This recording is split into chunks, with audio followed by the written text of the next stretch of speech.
Hey Vlado, welcome back. Thanks for being here. Hi Shane, nice to seeing you again, and thanks for having me back.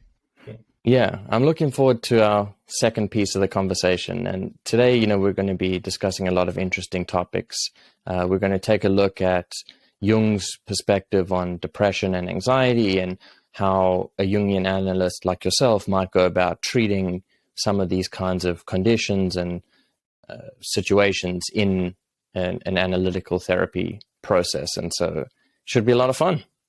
So maybe let's get started with just a little bit of an intro on how does Jungian analysis or therapy based on Carl Jung's works differ from other kinds of therapies, would you say? Mm-hmm. So I'd say there are a lot of different therapies out there. There are therapies that are could be rational emotive therapy. There are psychodynamic therapies. There are psychoanalytic therapies. So nowadays we have a lot of different branches of therapy. So it's really hard to say how Jungian therapy is distinguished or different from any other therapies. But I can, if I generalize it, what Jungian therapy is based on, I would say one thing, it's supposed to foster a process of individuation. A process of individuation is a process of becoming oneself. According to Jung, or according to what we believe or we follow, is that we are born as an ego, and that ego is slowly emerging. So it's, if you kind of imagine it maybe like an iceberg. So we are born largely unconscious, and there is a seed of the self within all of us. And as the ego is emerging, that means as ego is becoming conscious of itself, or when the ego is becoming conscious of the self, then we become more conscious beings. So the self is being born through us, if you put it sort of very simply.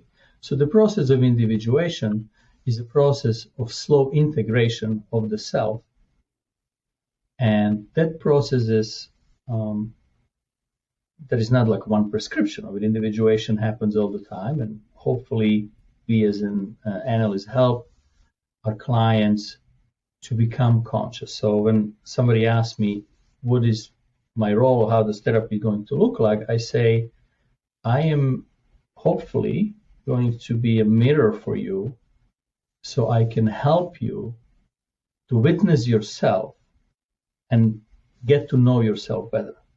So the question of knowing thyself, meaning knowing your own unconscious. What am I unconscious of?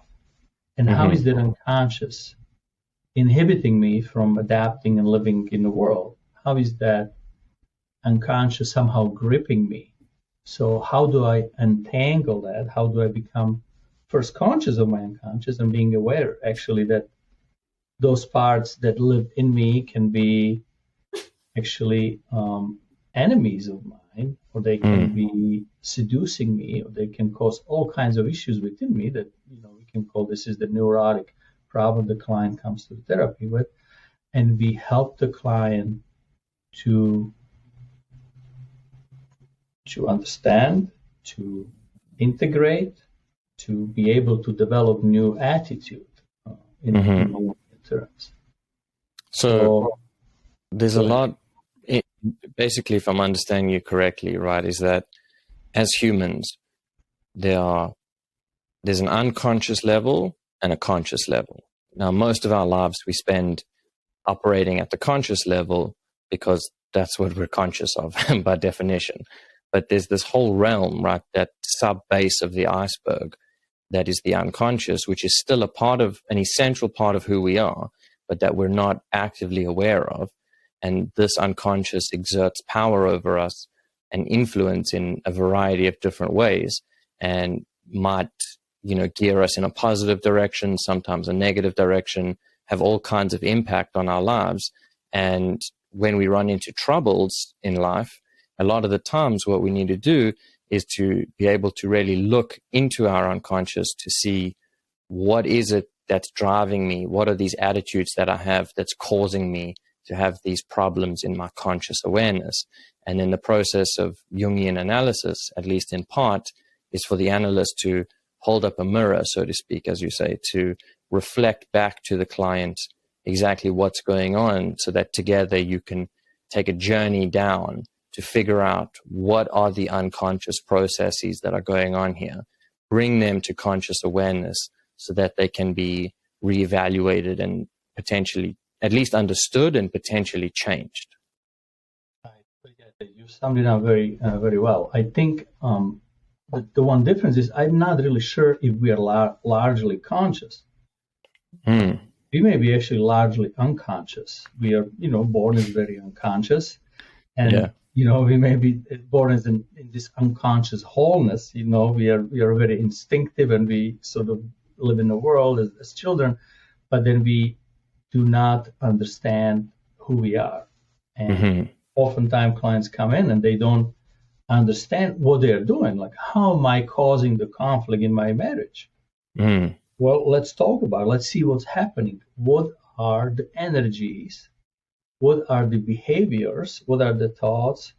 What are the what is actually happening in your life that is causing you to have a conflict with your wife, or to have a depression, or to have an anxiety? So we actually do not know ourselves, and the process of individuation is to get to know ourselves and to understand how those complexes, archetypes, and those strong powers within ourselves, but maybe Greeks would call gods, how do they affect our lives? Right. And yeah, I think it makes sense that we're mostly unconscious, right? As much as we don't like to think so. But so maybe a little point of clarification is, I'm not quite sure how you differentiate the ego from the self versus, and also maybe a third concept to introduce is like the persona, right? So what are the differences between those things?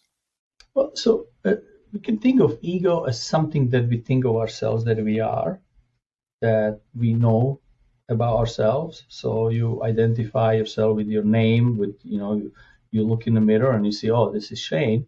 So this is something that you know about yourself, right? Like you identify yourself with your body, with your appearance, with you. If I ask you, where were you born and what are you doing? So you have a conscious awareness of you're relatively conscious about yourself, about your history, about what you do, what you like, what you don't like, etc. So if you think of ego is sort of a center of the conscious personality. So that is what we know who we are, or we think that what we know who we are, and the self is the unconscious ego. So it's the greater intelligence that lives within ourselves, and that also is the ego is embraced by it. So we are actually within the self. If you think of it as sort of like in an ocean, so the self is everywhere around us and within us. And then by getting to know ourselves, we are enlarging the consciousness. We are actually extending the borders of the ego, and we're making those borders between the self and ego more permeable. So we have a better understanding. This is what is happening within me. Is this me, or this is not? It is also me, as Jung would say. Right. It is that I know, but also that I don't know. And within the self, this is going very deep, kind of in a philosophical question, which I would rather not to get too confusing about. But like, the self is everything, is the world. It's as Jung said, it starts from the psyche, and it goes all the way down to the body, all the way down to the atom, all the way to this to the material and immaterial world. So the self is the totality of everything. Exactly. It's totality of everything. Jung would say it's totality of psyche, and psyche is basically everything. Yeah. But if you sort of think of it from this therapy perspective, I mean, so something that is more understandable for the sake of, so people understand how the therapy works. So what are certain energies within me that I'm not aware of, and how those energies affect me? Mm-hmm. And my task is to develop relationship with them. That is to say, the ego being aware that they exist, and how do they affect me, and how do they change me? So by understanding and by integrating those parts, I am becoming more whole person, ideally. So right. You can kind of think like the darkness is dissipating, and I see more light. So I can see what's more in a distance. I can see what's coming. I can see where I'm going. I can see more where I'm coming from.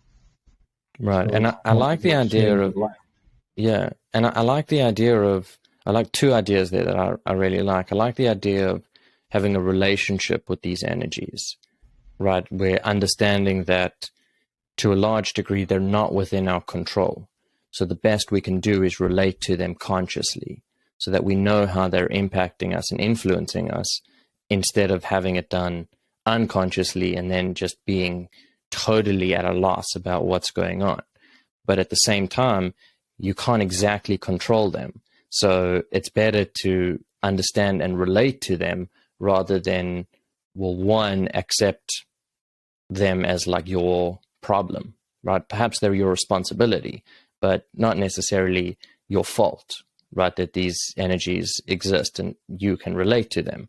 And then the second idea that I think is a really good analogy is the darkness and the light, of where, the unconscious represented as darkness being much more all-consuming, and then the light illuminates certain areas, and as it grows, right? So as our conscious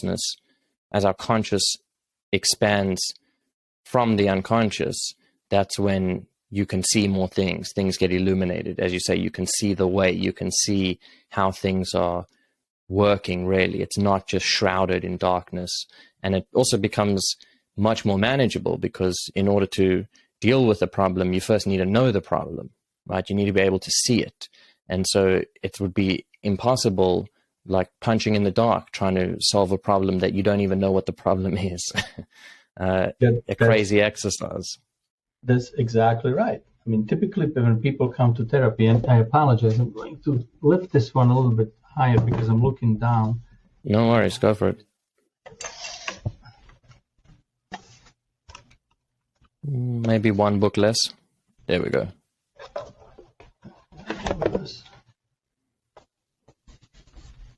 So I don't want to just look completely down when my camera is too high. Yeah, that's perfect. Okay. So before I answer what you said, it kind of came to me when you were talking about these two ideas that you found interesting. So Jung said there are three kind of basic goals of Jungian analysis. One is increasing the strength of the ego, meaning ego being not so susceptible to all kinds of unconscious influences.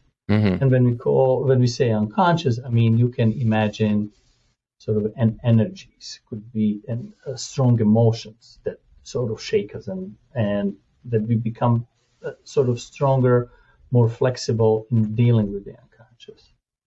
Second would be like diminishing the influence of the unconscious, which is, again, comes with this idea of relationship. So the unconscious is not so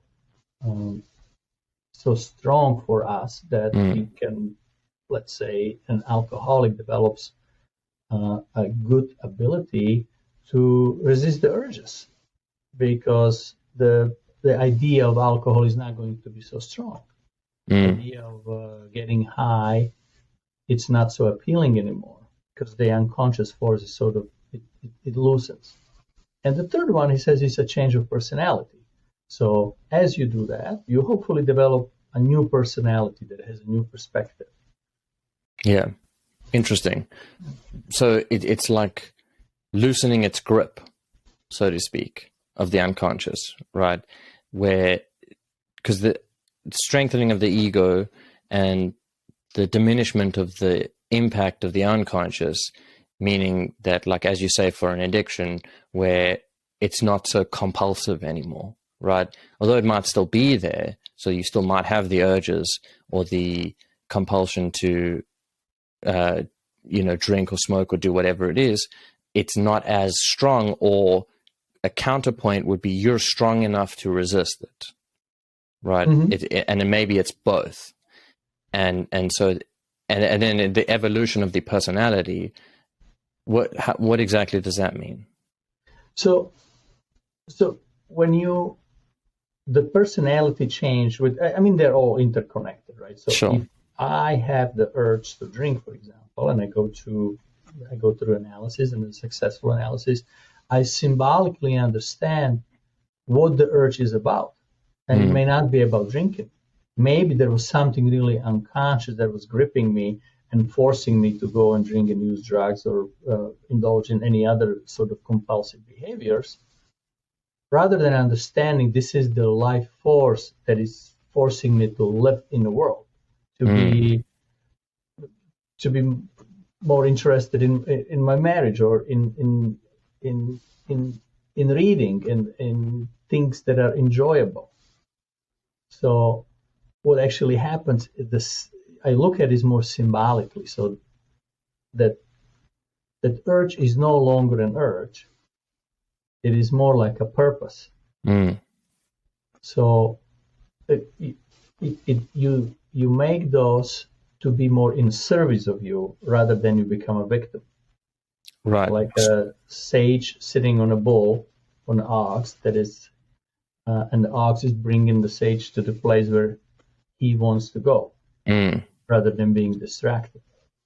And then having the ox take you wherever it wants to go. Yes. Right. So you become the driver.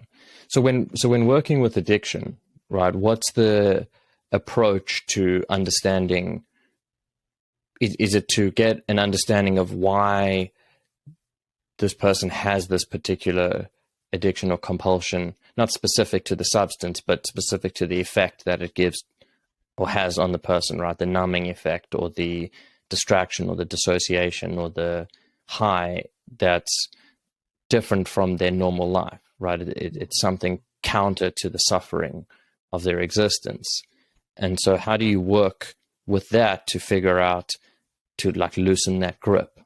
Yeah, you use the word dissociation. That means splitting, or meaning like rejecting something, and that's oftentimes what happens, why people fall for addiction, because the addiction is in service of their own dissociation.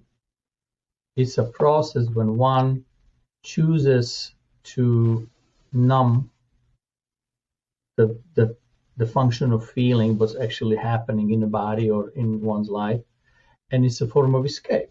Well, there's nothing new for people to know that, right? So we are looking, what are you replacing by drinking or by using drugs? What does it serve for you? What is the reason behind that? And once you understand that, the treatment of addiction is it's no different than any other treatment, except you really have to address the drug first, because it's so easy to hindrance the whole process. The one can trip over and over for the same drug.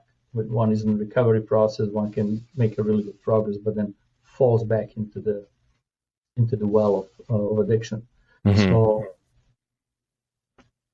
really, you find out what can you replace your addiction with.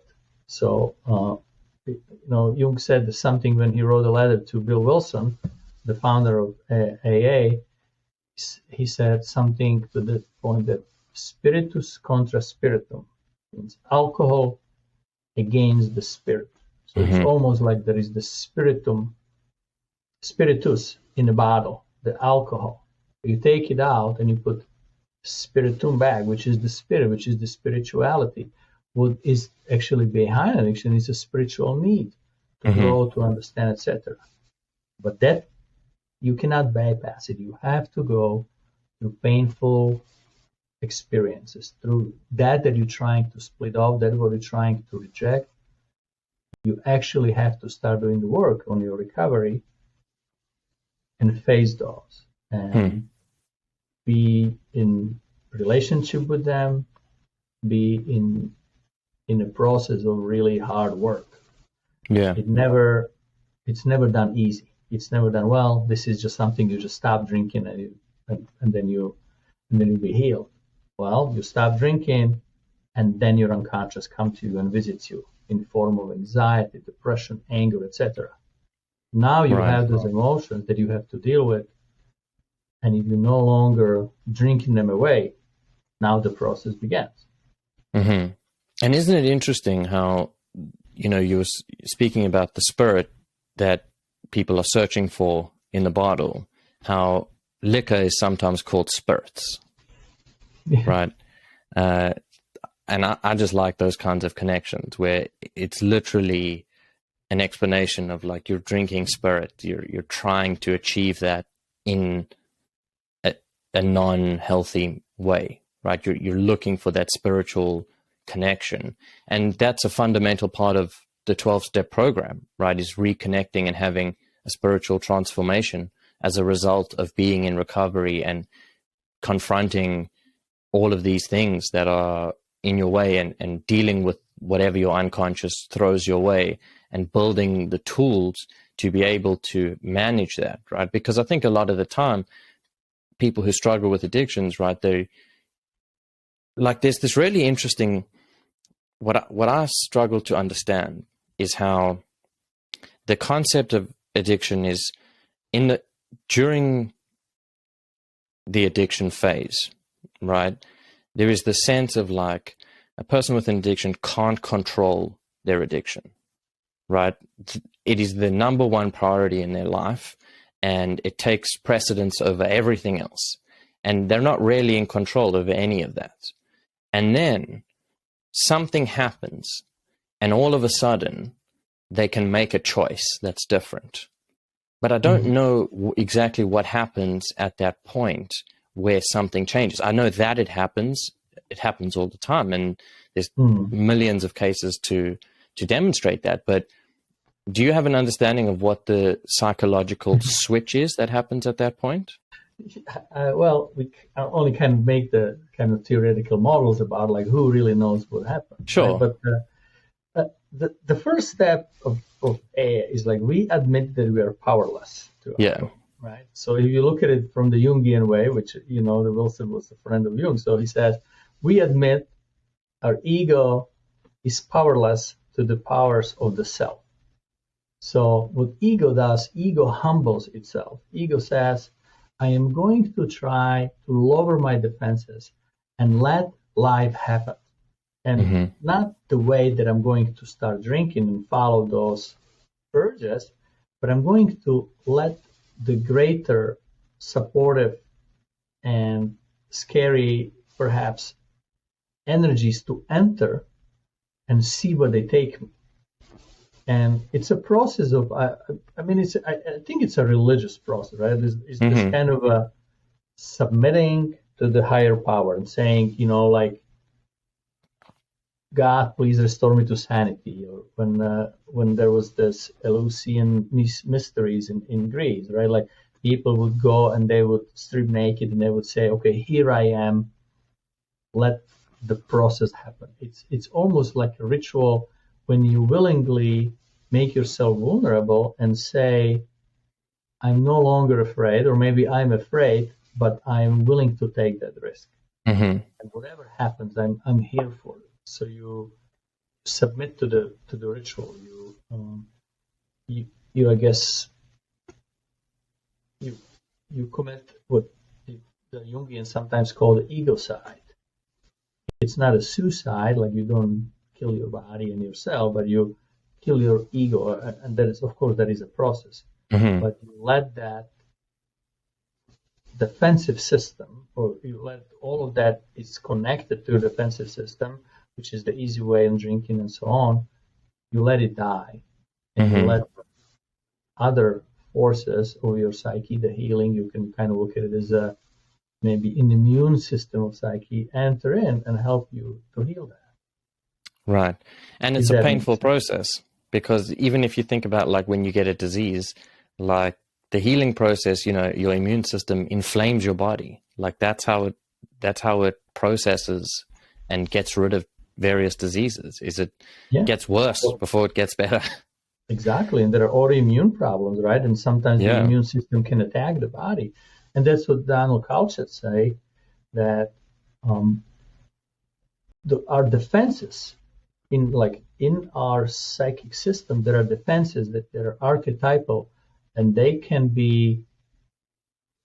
have a dual nature. They can, on one hand, protect from further re-traumatization, from going back to the trauma, but on another hand, it holds us stuck in something which is not really fully living. It's something only provisional. It's something fake. It is a neurotic self or fake self that is developed. And those archetypal defenses provide certain soothing and feeling like, okay, this is about relatively good way of life, but they also do not allow us to move and individuate further. It's that there is a difference between fantasy and imagination.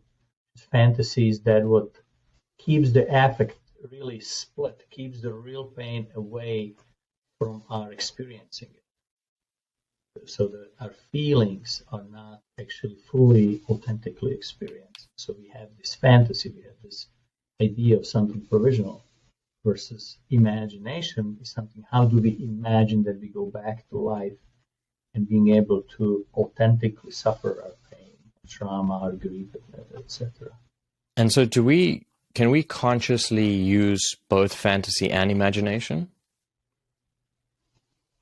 I don't know to what extent fantasy is conscious. I think maybe we think it's conscious, but it's something that rather happens to us, and we become sort of friend with it. Like a dream? Well, yes and no. Dream could be autonomous, and dream can be very, the dream can come from the both sides. It can come from the source of the fantasy and sort of keeping us stuck. It could be the traumatic dreams. There's sometimes the people with post-traumatic stress disorder, they have these repetitive dreams. They have dreams that they're sort of stiff, and there is not energy, and there is not a lot of affect, and nothing much is happening, except there is just like overwhelming fear, for example, that people wake up, and it's a nightmare. Or there are some dreams that we can relate to in a more nuanced way. And then we can see, oh, these are the feelings, and then we can go deeper and deeper to that dream and start exploring where is it leading us? What is the imaginative aspect of this dream? What is that dream is actually trying to tell us on a more symbolic level? We can work with any dream, but it takes really, let me pause this and maybe you can delete this one. So, and I think your boys are not happy about it either. So,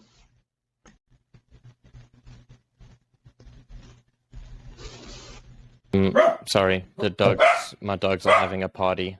No, it's okay. Someone rang the dog. That's good, because I need to think about how I'm going to talk about this, because rather jumping in a really deeper territory. Sorry, I'm back. Someone rang the door to deliver something, and the dogs were like, "Oh, it's party time. Who's here?" So we were saying dreams and fantasy. So fantasy is something that happens as a protection against further re-traumatization. So we escape into fantasy. We develop it as a protection to feel. And ideally, what trauma does to us, trauma takes away our ability to feel in a broader, more richer and greater sense. Okay. Negative or positive, meaning feeling consciously. A lot of people with trauma or people with depression, they cannot feel. They don't know they feel. If I ask my clients, so what do you feel towards your children?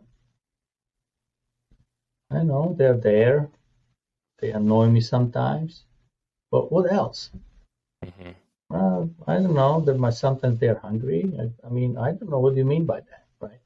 So being able to experience feeling in a full sense, that is actually being able to live reality of life. Mm. Because robots don't have any feelings. They can function, they can be intelligent, they can communicate, but if there is no feeling, that dimension of what actually makes us human is missing. And that's what trauma does. Trauma kind of cuts that off. And the fantasy provides a certain relative way of existing, but not really in a deeper sense, mm-hmm. in a deeper ability to feel. Right. It's like a secondary or quasi experience, right? In terms of, it's not the true feeling, it's a fantasy version of it. Yeah, well, so if you go back to an alcoholic, right? Like an alcoholic can have a fantasy, oh, I'm just going to go to bar and I'm going to drink, and that drink in itself gives me a certain feeling of I'm connected with my friends, and I feel like I'm really smart, I'm a certain center of attention, and I'm living the life, right? Like I'm there and I'm experiencing something really awesome. Mm-hmm. So that the whole alcoholic experience gives a fantasy of I'm the hero of my life, right? Right. But yet that's not really what his potential is. He can, or she can be really a person who can work on a greater relationship, not just meeting somebody in a bar and talking to his friend who's there every day with him. Yeah. This could be more relationships. So living and imagining how can one live in life and develop fuller life and fuller ability to feel is the goal. And that's the process of individuation. Right. Being able to feel and to know what's happening within ourselves. Now, sorry, the dogs again. It's at the door. That's okay. Come in. Come inside. Where's the other one? 1, 2.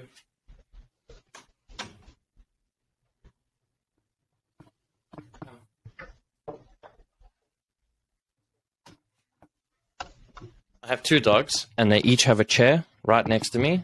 They're sitting in their spots now. One needs to be picked up because he's old, but whenever the door rings and they interrupt. But okay, so just to get That's back good. on track. I like the dogs being here because dogs are kind of a expression of really instinctual life, right? Like so they cannot make a decision.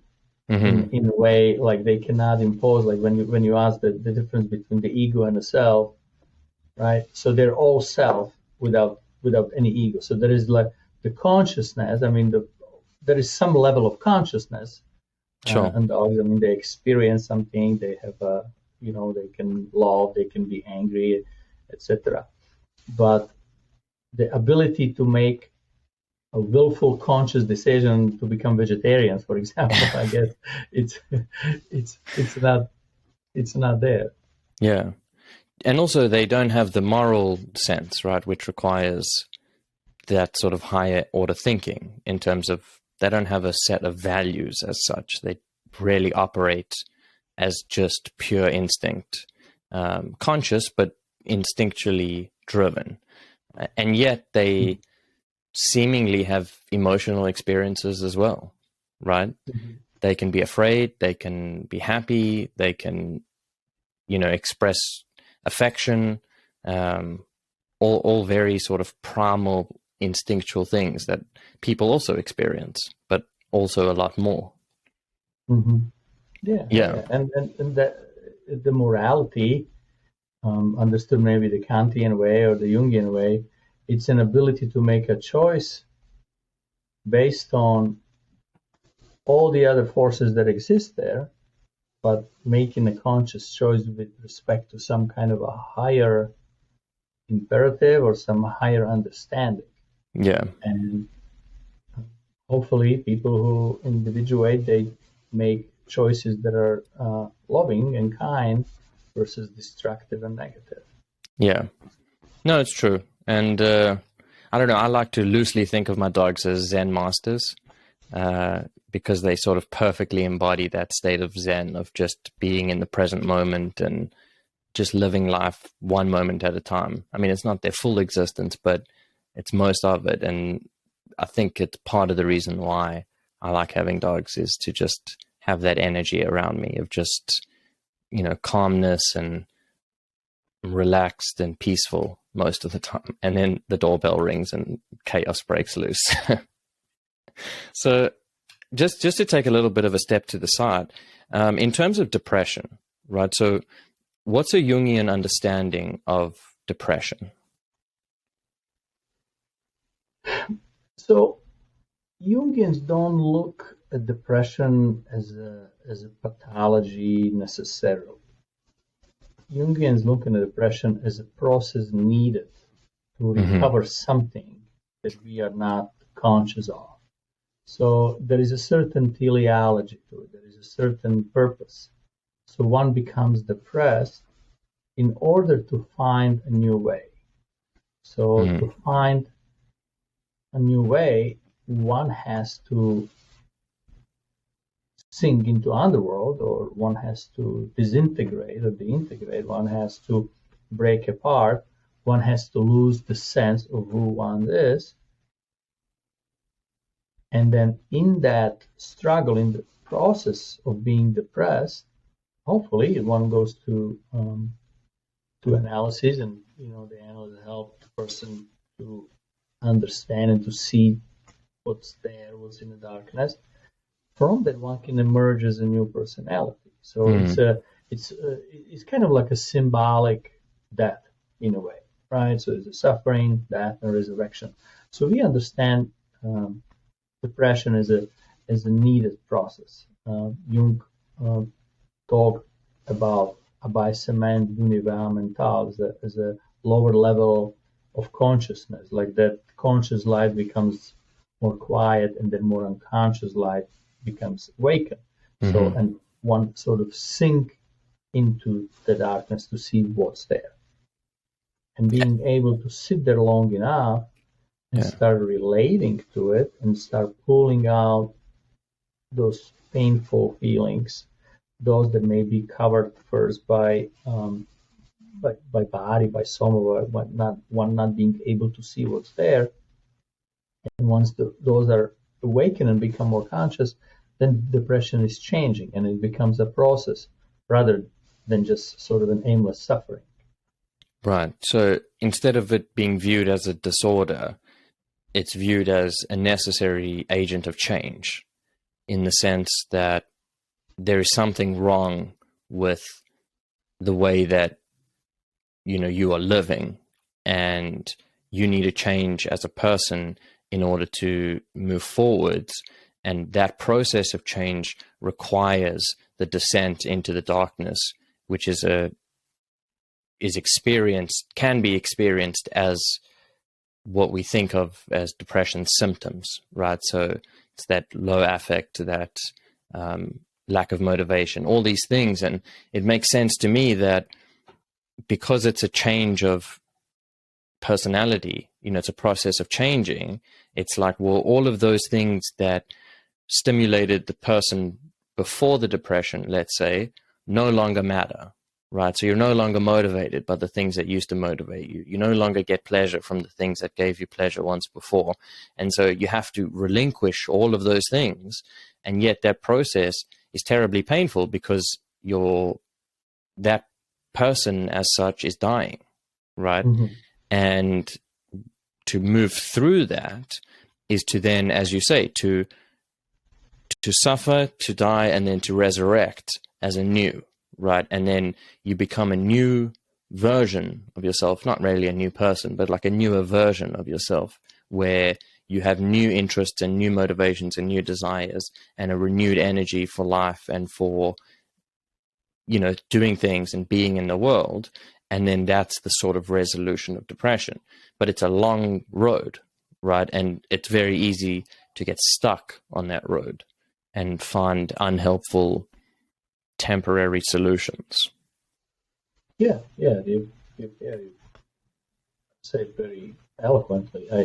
I kind of view it as when you're depressed, you go there and it feels like there is like nothing there, right? Like there's just darkness, you swallow it, and it's very painful, and there is nothing. What's the purpose of it?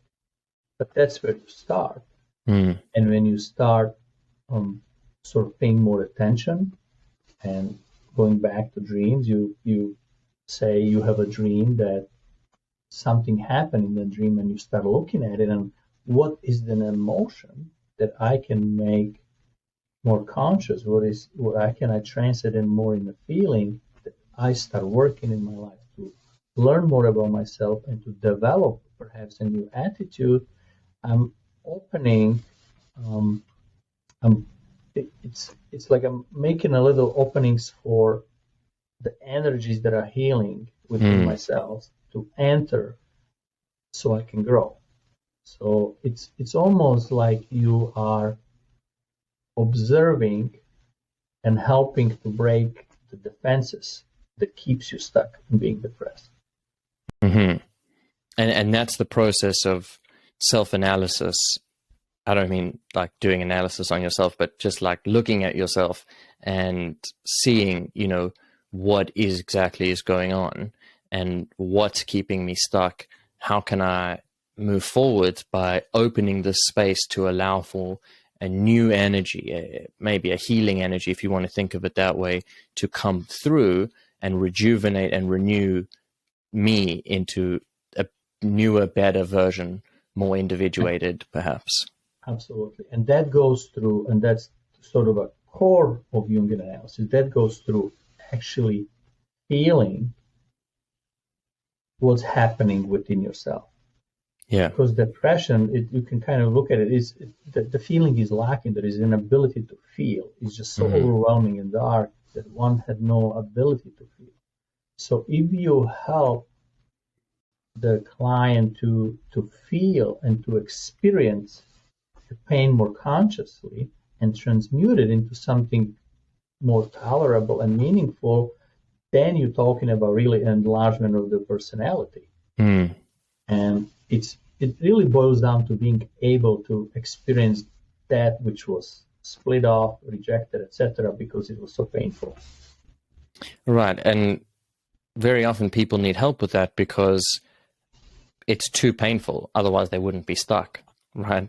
If it were tolerable right off the bat, then they would tolerate it and move through it and wouldn't be such a big problem. But it's the long-term ones where people get stuck. And I don't know if stuck is the right word, but it feels like a good word to use, where they get stuck, where they are confronted with this overwhelming pain or numbness or despair, and yet are unable to confront it. And so that you try and shut it down, and it goes away maybe momentarily, and then it comes back, and then you do something and you distract yourself and it comes back, and you just like play this battle with yourself, right? Because it seems like confronting that pain would be too overwhelming, right? And maybe sometimes it is too overwhelming for people. It is, and that's why people get stuck in depression. And there are traumas that are chronic and that are very, very painful that people never find the ability to overcome it. But I'm an optimist. I believe there is a hope for everyone, even the very chronic and long-term depressive clients. It's like that descent that requires a lot of strength, a lot of effort, and it's not really that they say the freedom is not free, and it is a lot of work. Yeah. I mean, Jung's sort of a creative process when he fell into rather depressive stage of his life, and he started in 1912 and went for 7 or 8 years, that he was working on a red book. Was that when he split with Freud? Yes, he split with Freud, and that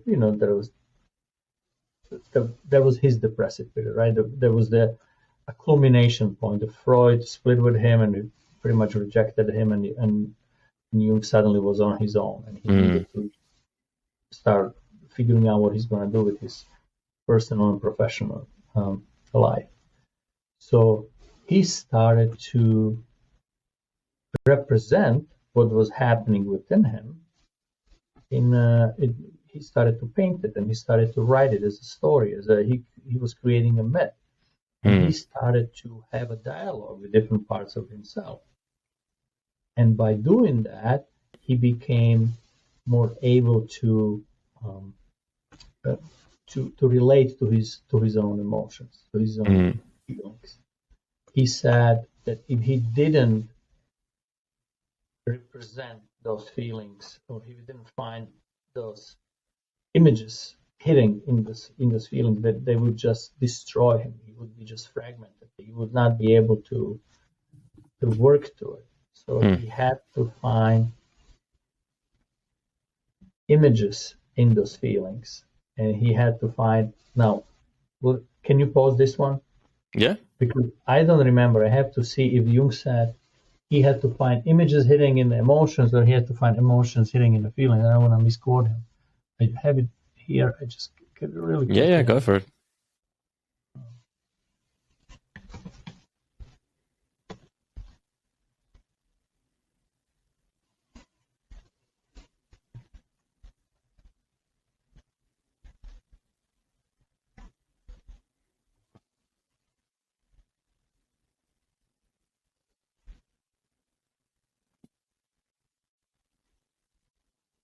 Emotion and image. Okay, so I have the whole. I have the whole quote. So if you're ready, you can start recording. I can read it to you. Yeah. I didn't stop. I'll edit it afterwards. Okay, thank you. So Jung said, to the extent that I managed to translate the emotions in the images, that is to say, to find the images which were concealed in the emotions. So he was overwhelmed by different emotions, and he found the images. And that's what he was actually drawing or painting in his red book. I was inwardly calmed and reassured. Had I let those images hidden in the emotions, I might have been torn into pieces by them. There is a chance that I might have succeeded in splitting them off, but in that case, I would inexorably have fallen into a neurosis, and so been ultimately destroyed by them anyhow. As a result of my experiment, I learned how helpful it can be, from the therapeutic point of view, to find the particular images which lie behind emotions. So that's kind of a Jungian contribution to the therapy in a nutshell. Right. So he said, we have to find those emotions, and we have to experience them. And once we do, we find a way of expressing them and holding them, etc. So there is no way around. Are the images the representations of the emotions? Yes, they often, the image and emotion are often connected. Okay. But what happens during the trauma, for example, they get sort of cut in half. So the image is there, but there is no emotion attached to it, or no emotion is experienced to it. So it's just an image. It would be kind of like a fantasy, what down culture say. And emotion can also find a way in the body, and it can be very somatic. And one doesn't know what's happening, right? There's a lot of people who come to therapy in the initial stages, and they say, I have panic attack. What's that? I don't know, I almost passed out. I thought I have a heart attack. My heart is beating. My palms are sweating. My throat is really tight. I have a headache. There's all kinds of somatic symptoms with that. I sort of lose a sense of myself, but I don't know what's happening. So something is in the body, but that something is not being conscious yet. And hopefully we help clients to understand the process of, so this is a real pain. This is something that happened to you and it's operating within your body, but you're not aware of it. It didn't come from soma to the spirit, to the awareness yet. So by relationship, when we spoke about ego having a relationship with the unconscious, is actually ego being able to relate to the image that has an emotion attached to it, that is experienced, not just renegated into different parts of the body. And do you think that? Yeah, because I think that there's a fascinating relationship between emotion and image, right? And it's very complex, and perhaps and maybe you can correct me if I'm wrong, perhaps it's quite different for different people, where each person will experience an emotion and images associated with it will differ to varying degrees. Maybe not. Maybe there are there's archetypal emotions and images, right? So fair enough, which transcend any individual and are common throughout.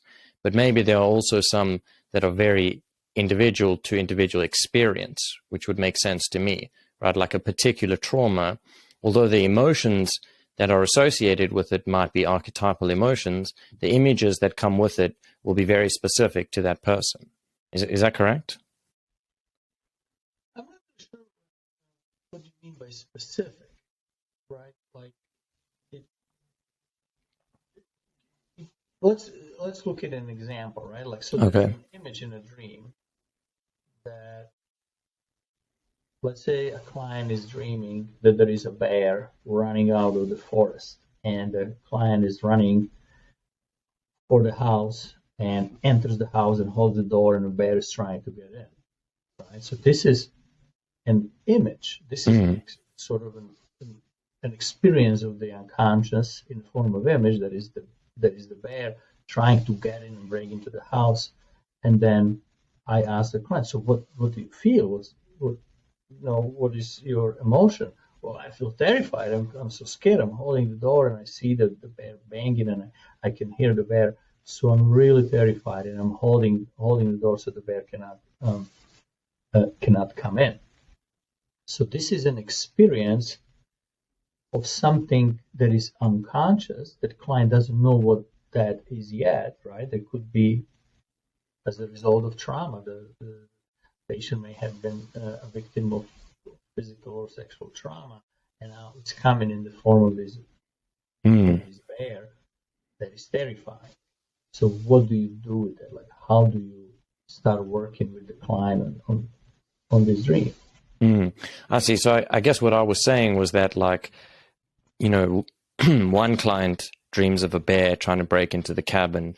Another client dreams of being chased by a lion or something like that. So like the image is is specific to the person, even though it's not that specific, but it's like the underlying, terror and things like that. Like that's common, but it manifests slightly differently for each person. I see. So the content is the same, but the form is different. And that is absolutely true. I mean, the different clients have a different, let's say they dream about different animals. There could be a lion and could be a bear. And these are very specific. And these are very specific images that we should pay attention to, why there is a lion and why there is not a bear. Yeah, what does it mean? Client's associations with the bear. Because bear is different than lion. Right? The lion is sort of a king. The lion is more like a more cat-like, king cat-like energy. Well, bear is more like a mother protector energy. And well, we don't really know why unconscious chooses certain images, but we believe that the dream is the best representation of what's going on. We just don't understand why it's best, but it was chosen for a very specific reason, and we can only get closer to it to understand it better, but we would never exhaust the full understanding of it. Mm-hmm. The images aren't accidental. They have they serve a very specific purpose for that person about what they represent. Yes, and there is a mystery to it, like why there are certain images, why there are repetitive images, why there certain images come over and over after once he's working on them and trying to understand. Yeah. I, for example, have a dream that I go to the city that I could describe as if I lived there, as I know that city. And I know the train station, I know when I take a train, where it takes me, and I never been to that city. It's a dream city. It exists within my own psyche, and my dream maker can always put me back in there, and I'm there. And sometimes I'm there with my mom, sometimes I'm with my wife, and sometimes I'm there alone, but the city is still there. So what's your understanding of that dream? Well, there's many dreams that come with that city. But, okay. That's just the context. Yeah, there's just the context. There is always a certain plot and certain things happen in the city, but the city looks pretty much the same. That's cool. There is a tower, and there is the stairs that I can walk up to, and I know there is a restaurant, and I know there is a sort of I can't think of the name of it. Is like the space before the cathedral. There's a big open space before the cathedral that is like a square. There. Yeah, the square. Yeah, the cathedral square. That's fascinating. I've never heard of anything like that before. Like you have the same set for many of your dreams. That's very cool. Sometimes it starts in a train station, and I can choose, or I don't know to what extent I'm choosing, but sometimes I take a train and I go left. Feels like you're choosing. Sometimes I take a train, I go right. Yeah. That's awesome. And then, do you know what lucid dreaming is? I do know, yes. I have had lucid dreams. Yeah? I know there are techniques that are actually teaching people to dream lucidly, but I don't know much about it. I mean, that is a fascinating concept. Yeah, I just wonder, like, how that then, what the interplay with the conscious and unconscious is when, so for anyone who doesn't know, like a lucid dream is where it's never happened to me, but supposedly you're sufficiently awake in your dream that you can control it to a certain extent and choose what you want to dream and not dream. Now, what would be really interesting to think about is whether you're really in that state or whether you just think you are. So in essence, you're dreaming that you have control of this dream and that you make all of these choices, but really it's still a dream, and that's just the dream that you're having, is that you get to control your dream in a particular way, but really it's not. That is like a trick by the dream, so you're in the dream being tricked. Yeah. Kind of like the movie Inception, that you are in the second like Inception. level. Yeah, exactly. Yeah. I wonder. I've never thought about it that way, but it would be interesting. I need to talk to some people who lucid dream, see what they make of that. What do you make of that? Do you think that would be a possibility, or does it feel, I've never done it before, so does it feel like you really have full control? Well, when I had the lucid dreams, for example, the one recent I can think of, I was in a really top hill, on a high hill, and I looked down and I was terrified. And then I realized I am actually only dreaming. So if I jump, I'm not going to die. This is going to be process of actually excitement, because I know that I'm dreaming. So nothing's going to happen to me because I'm not physically existing. So then I jump and I spread my hands like wings, and then I fly, and then I'm yelling, "Wow, this is great!" So I can interpret it as a sort of being a symbolic dream, like letting me know you don't have to worry. You can spread the wing and fly. Don't be afraid. Don't let that fear stopping you from achieving your baskets in your life. I mean, and I think that's like the perfect representation in terms of, like, you feel terrified to jump because there's no greater stake than death, and yet you have the conviction that it's okay and that you're just going to do it anyway. And as soon as you take the leap, you soar and you fly, and you would never have been able to do that had you not jumped. Yeah. Also, had I not, because some of those dreams can be very real, so you don't know if actually this is real, right? Like, so if you jump, you die because you fall on the ground. But in that moment, I have this insight. I say, wait a minute, this is a dream. This is great. I don't have to be afraid. It's fascinating.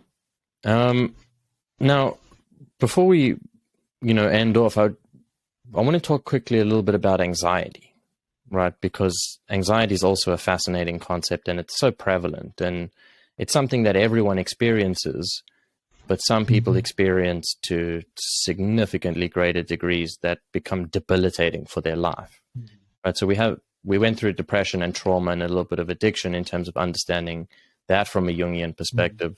What's a sort of high-level understanding of anxiety? Well, that's a topic of itself that we can talk with. For days. Yeah, we can just keep talking, yeah.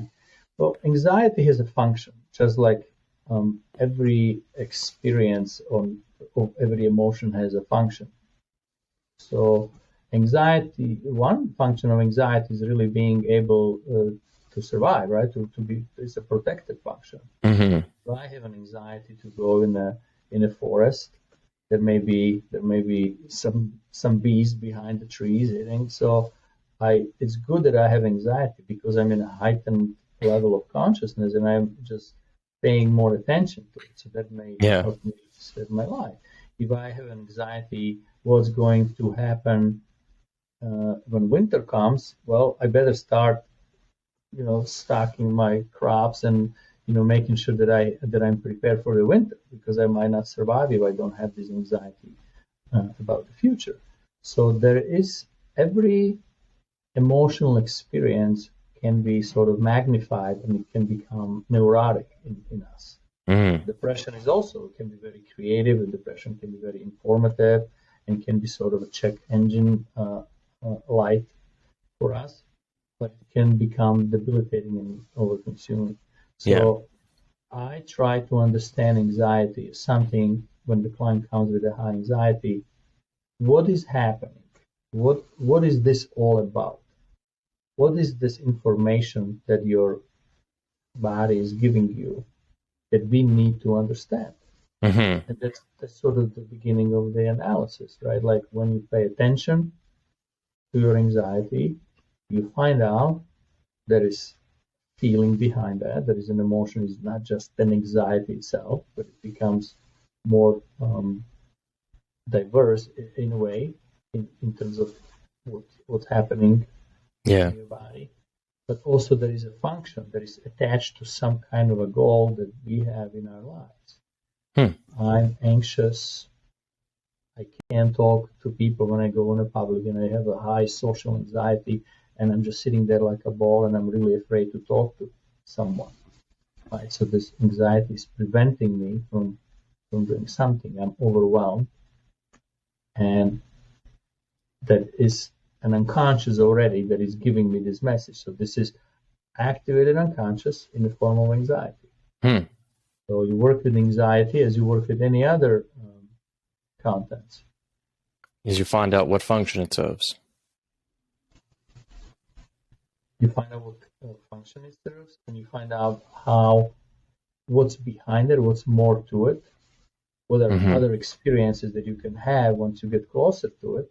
Again, you translate them into images, and you start looking at them, and you find out what's attached to that anxiety in terms of your history. And you work with it in the moment. I mean, that's something what we didn't even touch upon is that paper being in the moment. It hits the notes, the cosa presenti, the present moment. How do you deal with anxiety in the very moment that is happening? What does it mean for you, or what's in it? It's sort of the analytical goal. And so it's not about where it's coming from. It's not what it's about to where it's going, where it tends to go. But really the most important part is like what's happening right now. Right. And looking at why it's happening right now, and do you look at what can be done about it?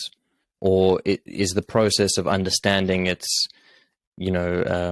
etiology, for lack of a better word, really restorative in and of itself? Because if you understand where it's coming from and what function it serves, then it makes a lot more sense, and then it becomes a lot easier to deal with. Well, that's one aspect of, I guess, for dealing with anxiety. Yeah, it's understanding it, like you understand the cause, what happened. Right, I was bullied at the school, and that's why I have a social anxiety now. But that really doesn't help you that much as having this kind of a rational understanding of the past, which is, for some clients, is very important to go through this stage, because many of clients don't even have this connection. They just don't have the memory of the traumatic event. So helping to understand that's where it's coming from, it's a first and very necessary step. But really the goal lies into working with that feeling now, bringing it into the present, because the past, in unconscious, there is no really a past. Everything is kind of right now. So when you experience something, it's like you were thrown back 20 years ago. You can have the grief, you can have the anxiety or fear, just like you experienced it during the traumatic event. So it's recorded in your body, and that is just replayed to you. And your task is, how do I deal with this now versus how I dealt with it then? Then I just escape into fantasy, or I dissociate it, or I just sort of threw it in my body. But now I have hopefully better capacity, with the help of the therapist, to relate to it and to have this kind of enlarged consciousness that can be strong enough or flexible enough to hold it, to grieve it, to experience the pain of it, and to make it part of my life, and be able to say, well, I now can live with my pain, and there is something that I can actually draw from it. Right, to integrate it. Yeah, people who have a lot of pain in their lives, they're great artists. They enrich the mankind. They bring, if it's a music, poetry, or anything. It's the flip side of it is really something that is rich and gifted, creative. Yeah, that's true. And do you find that with clients and things like that, that the process of acceptance in and of itself transforms the intensity of it? Well, acceptance itself, it's a process of being able to hold it. Acceptance is not just a decision. I'm accepting. No, yeah. The acceptance, it's a process. And a real acceptance, yeah. Yeah. I definitely think that, accepting the pain, it also means working on that pain. And it transmutes. And enlarges the personality. And that's what unconscious comes in with these mysterious powers. I often see that with people, for example, who had loss. They're shocked, right? Like their relative died, and they're really sad about it and shocked, and they lose the meaning of life. So what's the point? I lost my father, and now he's gone, and I just loved him so much. And what can I do with my life now? And then the father comes back in dreams, for example, and they are talking to the father. They can see a smell or experience the father's energy, and then they feel like, wow, something happened. I can now accept the loss better, right? Like this is a kind of a spiritual shift that happens. And after a while, it doesn't have to be the dream. It could be just being able to recollect the energy of the father or the mother or sister or whoever that is, and being able to, what do they evoke in me, and can I relate to it, and can I live with it? Can I just not be crushed by it and just feel so broken into pieces, but can I now hold the pain and feel it and honor it in the same time and take the best of it, right? And have my sister giving me advice for what should I do in my life now. Yeah. It's interesting how pain can be spiritual, right? Just the sense of like there is something sacred about it. I mean, it's not great, but there does seem to be something like deeply spiritual. And like what comes to mind is like a funeral, right? And how the grieving process, it is a spiritual experience. It's not a pleasant one, but it's powerful and transformative. And what's your sense of that? Well, I think the pain and suffering is essential to the existence of humans, perhaps all living creatures. Jung said there is no growing without tears. There is no individuation without the pain. And we all will sooner or later experience something very painful and devastating in our lives. It's just the nature of our existence. And all religions take the pain and suffering into account as a very important, or as I should say, essential part of spirituality. Yeah. Rudolf Otto, in his work, The Idea of the Holy, Das Heilige, he said that experience of the holy, it's terrifying and fascinating at the same time. It's the mystery of something so scary and painful and terrible on one hand, and something very attractive and beautiful on the other. Yeah. These are two parts of the whole, and that's how the whole is being experienced. It's the living God that looks at you, and you feel both of them, and you feel the humility, fear and trembling, and fascination, and love and peace in the same time. Yeah. Awe and terror, right? Yeah. Simultaneously. And Jung brought this idea, and he said, well, every archetypal experience is like that. When you are facing archetype, you're actually facing the whole. Right. So these are enormous energies. And when you come in terms with them, then you hopefully become a whole being that can live in the midst of those opposites and being able to juggle them and being able to appreciate something very painful and something very beautiful. Yeah, I love it. I mean, Jung's brilliant, right? As you well know. Anyway, Vlado, listen, that's our time for today, but thank you so much for being here again. It's always such a pleasure speaking with you. Is there anything you would like to tell people about or promote? I'll put links in the description. I don't really have anything else. Okay. People just live life. Life is a mystery, and it's a beautiful mystery. Yeah, it's a blessing. Well, thank you again, and I look forward to speaking with you again soon. Thank you. All right. Thank you, Shane. Have a good day. Thanks, you as well.